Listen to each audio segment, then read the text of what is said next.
The Bible, as it turns out, doesn't say much about climate change and humanity's negative effects on the earth. This is understandable, considering the world wasn't always disrespected and taken for granted as it is today. When we get this far away from the time the Bible was written, things get a little sketchy as circumstances change. The particular reading we are going to look at today, the first letter to the Corinthians, was written in AD 56, nearly 2,000 years ago. Because of this major gap in time, cultures, religion, and even the earth around us has changed. I feel certain that if the Bible were to be rewritten in our world, there would be a lot being said about our impact on the earth and the growing materialism eating up our resources, and a lot less about coveting our neighbor's cow.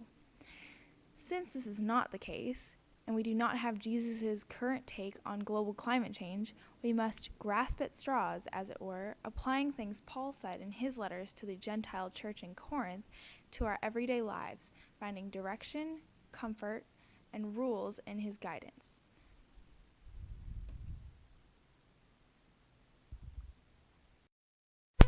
A reading from the Corinthians, chapter 10, verses 23 to 26.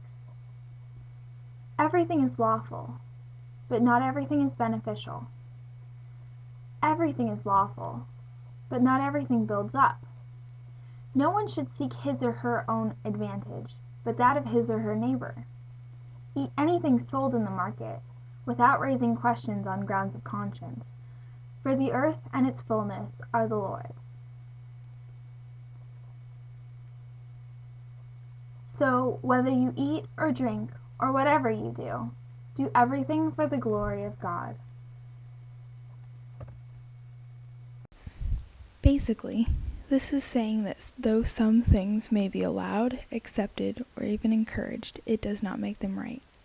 Though Paul is referring to eating sacrificial meat in this reading, it does not change the fact that we as human beings have to look past what may be accepted or encouraged and see what is really the right thing to do. Paul also mentions that you should seek the advantage of your neighbor. Okay, think for a moment. Who do you consider your neighbor? I'd be willing to bet that all of you thought of that really cute guy living just a few doors down from you, or that funny old lady with the lisp and the tendency to forget which house she lives in. I wonder, did any of you think of the trees? Or even the grass? Or the houseplants your mom somehow manages to keep alive? Did you think of your cats? Your dogs? The birds in the sky? Too often we forget that we humans are not the only beings on this planet. We were not even the first ones here. I don't care if you believe in creation or in science.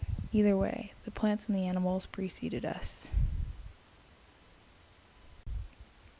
Alright, that's all well and good. But what does this mean applied to our world?